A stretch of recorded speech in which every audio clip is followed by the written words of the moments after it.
It is focusing on financing the Sustainable Development Goals through digital transformations. And the person that will make this an extremely engaging conversation is Ms. Geeta Fakhri. She is the presenter with TRT World. She will moderate this. She will introduce her panel. And she is also the moderator of the newly relaunched Doha debate. So if I can keep your attention, Geeta and her guests will come to the stage now.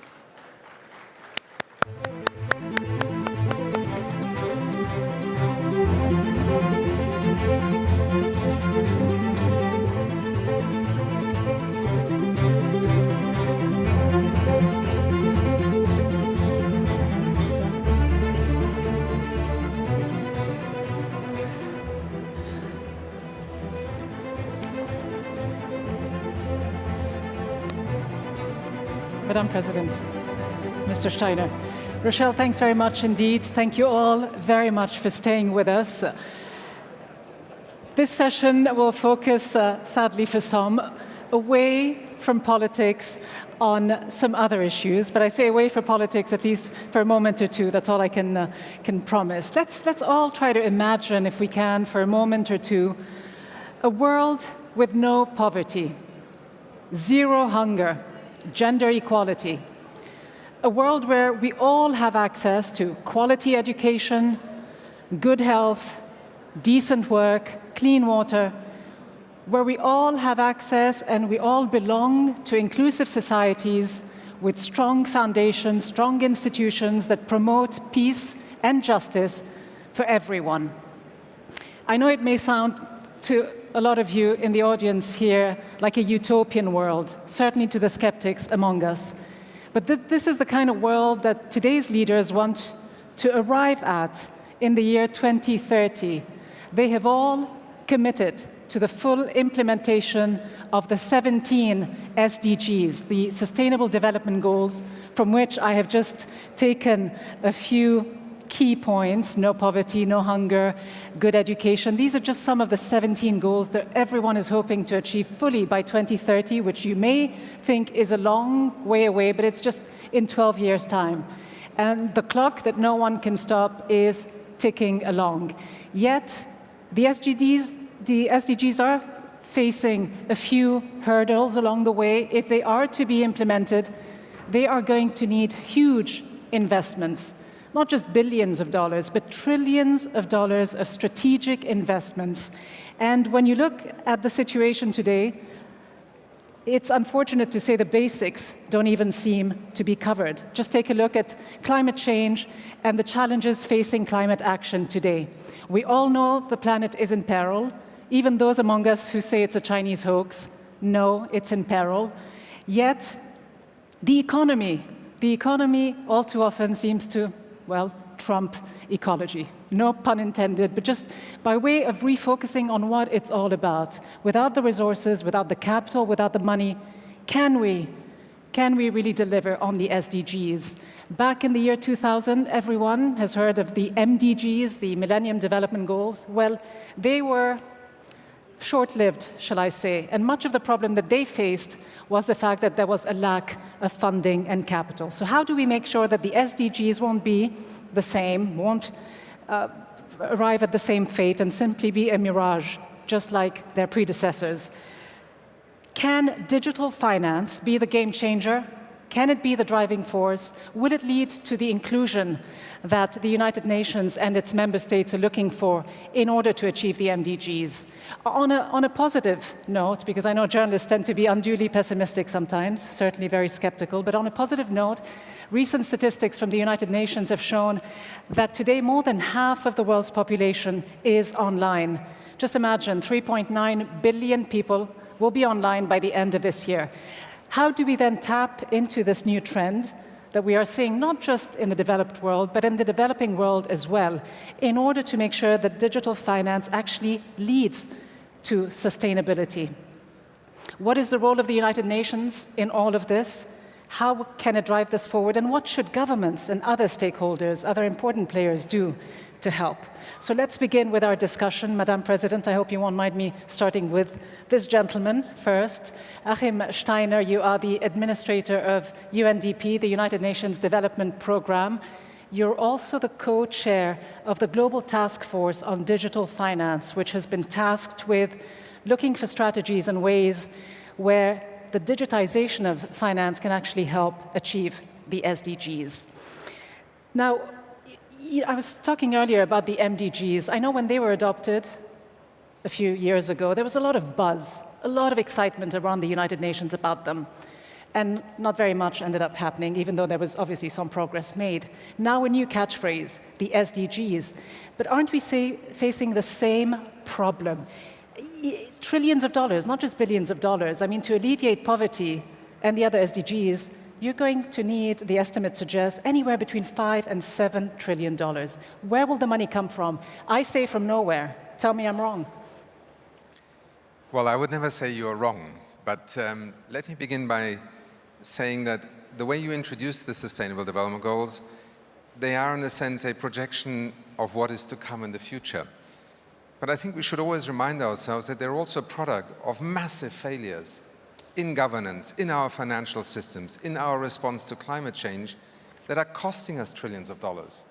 So the first thing I think we need to realize is that something that is aspirational, that is also unique in that for the first time we have a universal development agenda that acknowledges how much each country depends on the actions of others, I think is not simply a declaration of faith in the future, it's actually a desperate call to do things differently. Now, into these objectives and the Sustainable Development Goals, obviously comes the reality of the world. We just listened to a fascinating debate here. What we listened to is a description of how badly things have become in the world, how much we expend and spend, first of all, on a world that is threatening many people, that is in many places making us poorer, and certainly is not answering the question of how on earth are we going to feed ourselves in the year 2050 with 10 billion people. So how on earth do you do it, though? Because to a lot of people, it sounds like pure fantasy. I mean, the estimates for alleviating poverty, many people say, are actually far greater than worldwide military spending, which is estimated at less than 2 trillion. We're talking 3 times that amount. Well, let's first of all look at how much we spend on military expenditure and wars and conflicts right now and put that in proportion to what we spend on key elements of the Sustainable Development Goals. But I would challenge you back. No, it's not about printing more money, it's about redirecting money. We have to transform our economies. We have to invest in different energy systems. This is not extra money. It is basically saying, let us use money that we're investing in the 20th century economy and let's redirect it into a 21st century economy. And here, it is quite clear that we have 2 major accelerators. One is technology. You just referred to the digital universe that is opening up. Extraordinary things become possible today that can make billions of people participate in a global economy that otherwise would have been excluded. Give us specific examples of how you think fintech, the fintech industry and financial technology can actually be that driving force. Let me take an example of a country that I lived in, Kenya. Many of you will be familiar with the extraordinary combination of both a cell phone infrastructure, the advent of the smartphone, and essentially money transfer systems that have included virtually everybody in Kenya today in a financial economy. It's a classic example of financial inclusion. Because beforehand, people could not bank. They could not transfer money because banks wouldn't take them seriously. They didn't have land titles. They may not even have ID documents. But you still have 2 billion people around the world without bank accounts. Yes, but we have a billion more who are today included in banking. And as you said, we have 3.5 billion people who are today connected to the internet. If we had sat in this room here 10 years ago, you would have said to me, well, how could digital inclusion ever work? Because there's only 1 billion people connected. The SDGs are about accelerating progress towards inclusion and towards greater sustainability and towards redirecting an economy, including private finance, and perhaps we'll come to that in a moment. And private finance, and of course the private sector, a key driver in all of this. But I want to turn to the responsibility of governments, where it all begins. The governments that make the big, lofty commitments. President Vīke Freiberga, you are a former president of Latvia. You're also the president of the World Leadership Alliance, Club de Madrid, which consists of over 110 former presidents and prime ministers. So when the SDGs were adopted by the UN General Assembly, obviously every one of the 193 member states made a commitment to implementing them. But frankly, from the outside, when you look in, it does feel like for many countries, certainly for the more powerful among them, this was merely paying lip service, not very much more. Would you say that everyone is as fully committed as they suggest? I think it would take a bold soul to claim that all the nations sitting at the United Nations General Assembly have hearts beating with the same rhythm and minds committed to the same ideals. And yet, you see, these 17 Sustainable Development Goals were adopted by the General Assembly. And that by itself, I'd like to really underscore, is a significant achievement. What does it mean? It means that out of the 170 plus goals that different countries had put on the table as being something that should be achieved or at least worked on until 2030, I was part of a group of independent persons selected by the General Assembly. It only took them a year or so to agree on who these persons should be. And we had less time than they had to reduce the 170 plus goals to the 17 and to make a proposal to the General Assembly. And of course, they debated it and so forth. But the General Assembly of the United Nations adopted these goals, so therefore they are committed. Now, what does it mean to have these goals adopted?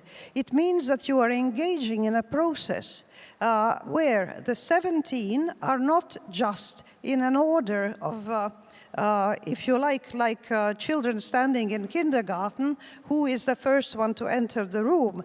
They are all interconnected. They are all needed to move forward if any one of them is to reach the level that we hope to achieve by 2030. In an interconnected, globalized world, what you mentioned, digital finance, is one of the factors that will certainly have a serious and important influence. But by no means will finance alone, digital or otherwise, do the job alone. It takes commitment.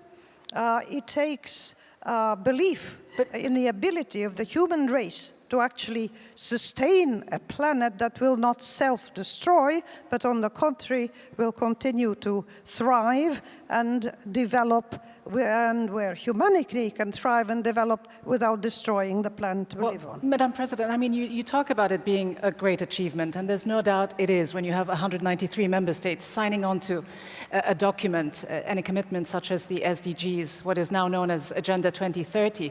But it often feels like a lot of the states who sign on the dotted lines do it because they feel diplomatically compelled, and then they leave it to others to see through the implementation. When I say others, I mean mostly the private sector, transnational corporations, and we all know what their bottom line is. How do you make sure that what emerges, the model that emerges because of this set of realities, will be one that places people at the center of this agenda and not capital? To you, President. Well, certainly the United Nations and politics, international politics, rule governed as we all hope it should be, is based on the nation state as the unit responsible for international relations.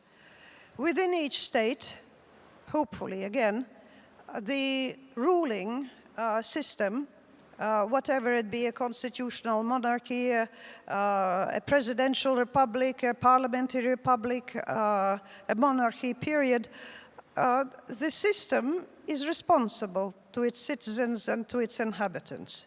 It is the sovereign right of each country to decide whether they follow the path and how well they follow the path. But it's not all. We all know that the countries of the world have, in the past and up to this time, where we sit here at this moment, followed different paths of development. Some of them are rich in natural resources, like Qatar. Some of them are poor in natural resources, like Latvia, my country. We have to find ways of managing with what we have, and each country has different priorities. This is why the United Nations has development goals, and it has, we had heard in the earlier presentation here, there are acute humanitarian aid goals that also need to be taken on by the international community. One of the things our group discovered is that the separation between investment in development, and that would mean including into reaching those goals, and humanitarian aid is very fuzzy. It is very indistinct, and it ruins the capability of the United Nations institutions to make maximum use of the resources it has. Granted that these are insufficient, I completely agree with you. But, Madam President, you're absolutely right. First off, to have pointed out to the fact that obviously this is not a homogeneous world, and of course, you know, the resources of each country varies. In the case of Latvia, you're in quite a good situation where your population, I believe, is about 2 million. According to the UN Development Index, you are not We simply have no oil. but you're not simply a developed, but a highly developed country. But on the other hand, you've got countries, Achim Steiner, and you've lived in the developing world and worked there. You've got countries who, let's face it, have to focus on many more consequential issues on a daily basis than to, in their minds, implement the SDGs, which some of them may see as, you know, a luxury in some ways. They need to survive, and they've got a limited amount of resources. What happens then? But this is precisely the point. The SDGs are about poverty eradication. They are about access to energy. They are about employment. They are about life on this planet on which we rely to live. So this idea that we can somehow either develop in a parallel universe and therefore, you know, ignore the SDGs, or accept that the SDGs are not some, you know, 10 commandments. They're a framework for managing development choices. They bear the lessons, and sometimes the very painful lessons, of what happens if you don't follow that framework. For example, much of what we see in the world today in terms of political turmoil, domestic extremism, is the product of a failure of development. This is why the SDGs have picked up on this notion of poverty eradication being central, leaving no one behind. Sometimes it is not just being poor in the sense of not knowing where you find your next meal. It's feeling that a society is treating you unfairly. The SDGs are a way of allowing societies, governments, their people, but also the private sector to come together and decide what choices they wish to make. Now, what we have seen and what we in UNDP and the UN system as a whole is engaged with is helping countries to make the SDGs relevant at national level. We called it localization. We now see mayors working with the SDGs. You might say, oh, the SDGs are too abstract, 17 goals.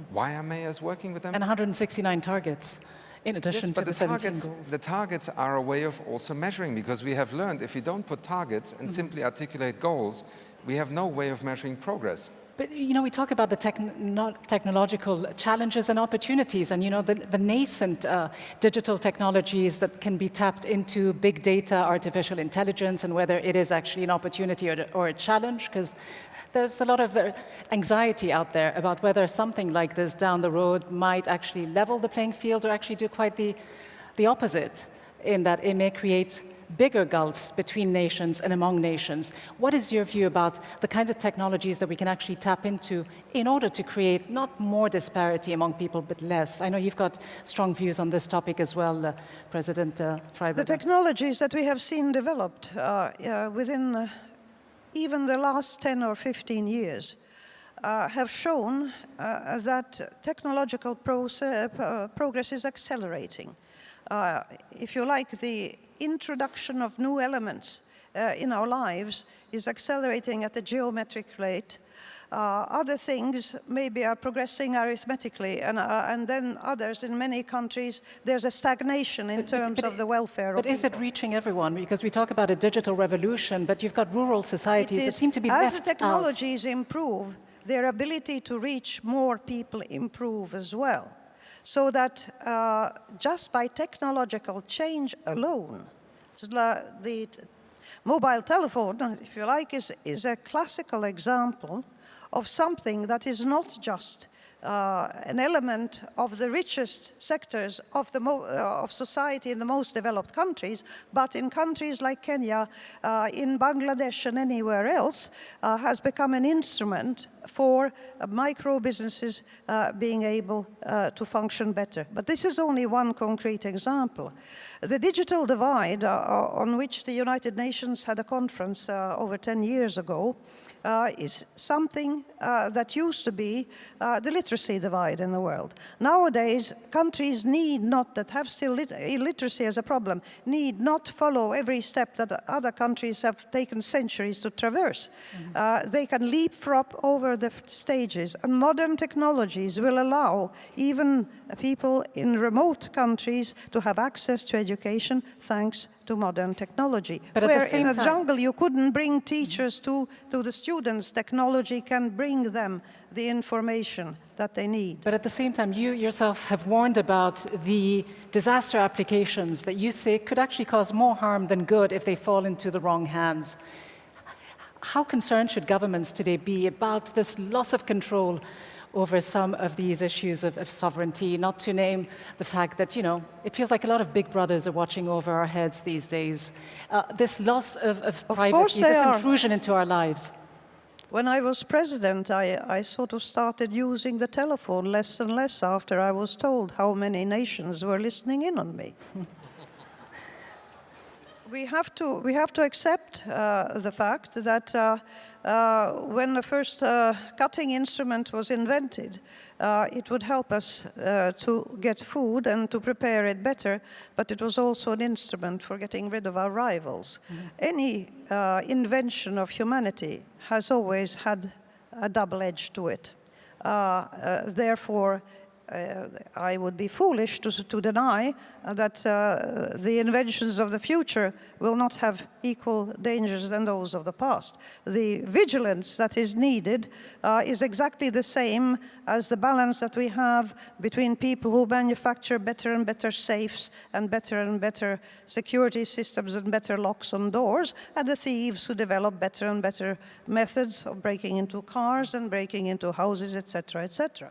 And it's interesting, Achim Steiner, let's be honest. I mean, can the United Nations, the 73-year-old institution, actually lead the way when it comes to technological advancements and so on? Because I'm just imagining that your office at UNDP still runs on a Windows 7 or a Vista. Are you able to lead this effort at all? Let me first of all acknowledge, yes, sometimes bureaucracies, institutions can be slow to adopt technologies, but in fact, we are in the midst right now of putting UNDP entirely on a digital platform. So we're also capable of catching up. Secondly, the Secretary General is, since his appointment, very much paying attention to this question of what does this digital future represent? And as you just pointed out, Madam President, we are at a point in time where technology has outpaced where society has actually established the parameters. And we should be careful because technology in itself is an amazing thing. But technology has always been part of a governance system in our society. We eliminate certain things, we stop certain things because we believe they are either right or wrong, or we create the conditions under which technology can thrive. I think what we have observed, for instance, in recent years is a phenomenon that we did not anticipate. The domination of information and data by just a few corporations. Clearly, this has created new challenges. The advent of artificial intelligence led to some of the major companies leading the development a few years ago to sponsor the establishment of an NGO in order to foster and drive the debate about the governance of artificial intelligence. These are the kinds of things that we're in the midst right now, and back to the SDGs. In order to ensure that we don't leave too many people behind, because that will haunt also new technologies, new business, new markets, we need to establish the governance consensus. Now, the United Nations is not, as sometimes portrayed in certain parts of the world, about world government. It's about helping governments and nations to set the governance systems with the best possible information. And what we are focused on is to help them ensure inclusion, because exclusion produces uncertainty. It's interesting that you mentioned that because, as you suggest, I mean, the political will has to be there beyond the signature on these, wonderful commitments that governments tend to make.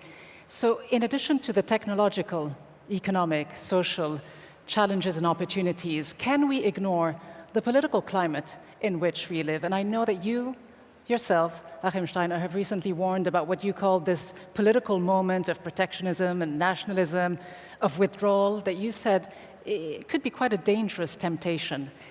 Is the political climate there today to tackle global challenges like the SDGs? Let's be honest about it. We saw what happened to the Paris Agreement.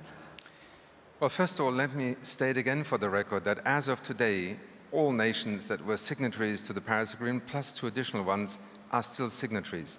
And in Poland, you can either say, is it the falling apart of the Paris Agreement, or is it actually a few nations who are trying their best to slow down what the rest of the world is trying to move forward with? So you're suggesting we don't need the United States on board?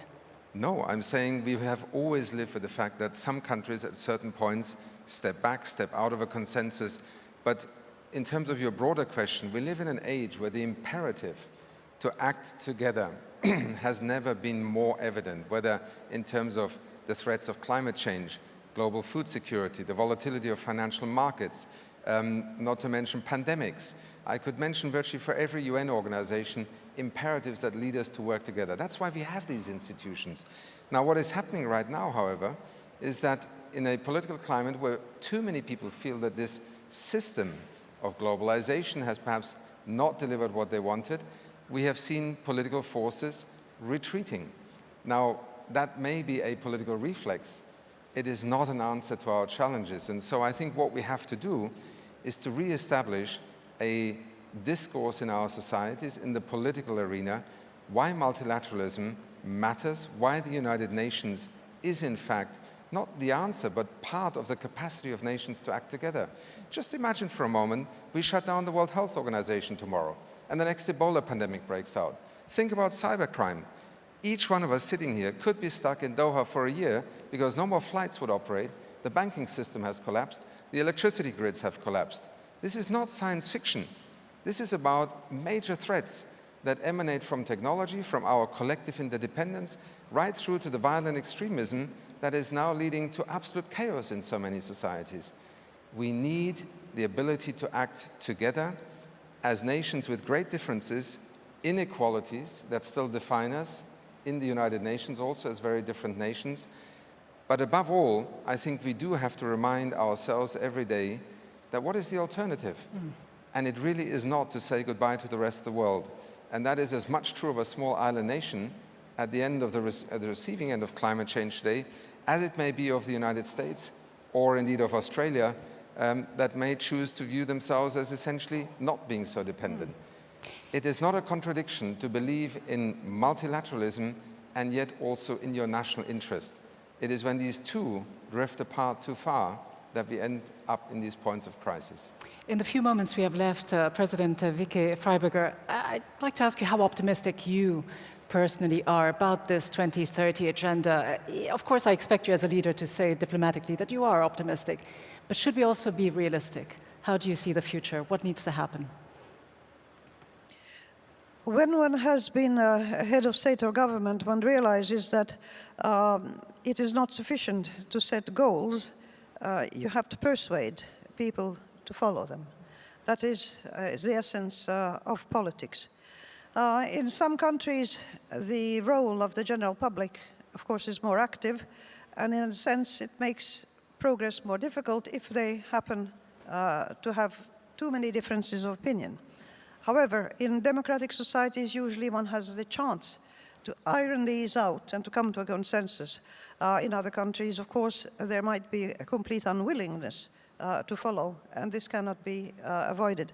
The respect for the sovereignty of countries means that when we have countries differing, for example, let's take the example of gender equality and of general health. We have countries in Africa that have an absolutely disastrous rate of mortality for newborns and for mothers. And within the last 10, 15 years, some of them, like Rwanda, have made it a political priority to change those statistics and to reduce drastically infant and mother mortality by building new hospitals and by using international development aid in a constructive way to invest in their future generations.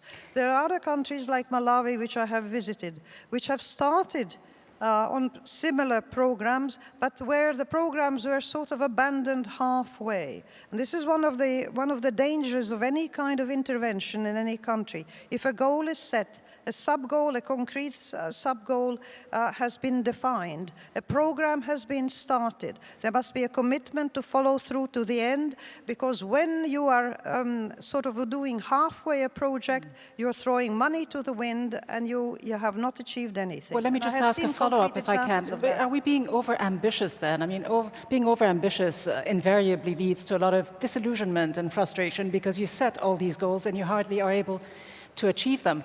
Should the 2030 agenda be reformed in any way in order to make it more appealing and enticing for the business sector to actually invest in these technologies that are needed for a sustainable future? I wonder if you start thinking about giving up on gender equality just because it will please business, I would immediately protest. Not at all, but should we reform the agenda? President Vīke, Freiberga, just finally, as a thought, I mean, do you feel that governments are able to lead in this, digital technological age, or do they follow business at the end of the day, big business? It depends on the relative strength of both, either, or both, of business and politics in a country. Altogether, I personally believe that in our current times, the financial world and the concentration of wealth in the world is too concentrated in too few hands. I firmly believe that not just the world financial system, but as well as the World Trade Organization needs substantial reforms. And I am distressed at the fact that the Gini index, which shows the difference between the very rich and the very poor, is growing both in developed and undeveloped countries. This is a most unfortunate tendency, and if it is not reversed, then yes, there will be significant parts of the world that will not have reached those goals by 2030, I'm sad to say. And finally, your thoughts, Achim Steiner, and if you put your previous hat on as well as someone who is in charge of the Environment Agency for the United Nations, UNEP, would you say that IT is a panacea or not necessarily? Because I think there's also a hidden cost to it, in that this insatiable appetite that we seem to have in cyberspace is already costing something to the tune of 70 billion kilowatts per hour, or at least using that, which is the energy that's used, I believe, in about 8 nuclear power plants. Can we continue? Is this sustainable? And your thoughts for the future in closing? Well, let me briefly just give you one example, because I think it may sound odd today, but energy in the sense of electricity to power our modern economies, 50 to 80 years from now will be our smallest problem. Renewable energy is becoming ubiquitous, and there are still those who doubt it because they think it's too expensive or storage. Let us just think what has happened in just 15 years. And I only mention one figure. For the last 3 years, half of all the world's new electricity generating capacity in the world has been renewable, more than oil, gas, coal, nuclear gas combined. This is just 15 years after this technology broke into the market. What does it show us? We can create markets, we can regulate markets, we can also stop using things because we deem them not to be good for us. Let me just use a very painful example in history. We used to trade in human beings. Slavery was a commercial activity. It was prohibited because we decided that it is wrong. And the same thing will happen in due course also with fossil fuels. So let us just take one aspect. We are actually having breakthroughs. And I think while you're right to say, should we believe in goals that are articulated by the General Assembly? Well, first of all, they represent a unique place in our world. It's the only place where every nation has a voice.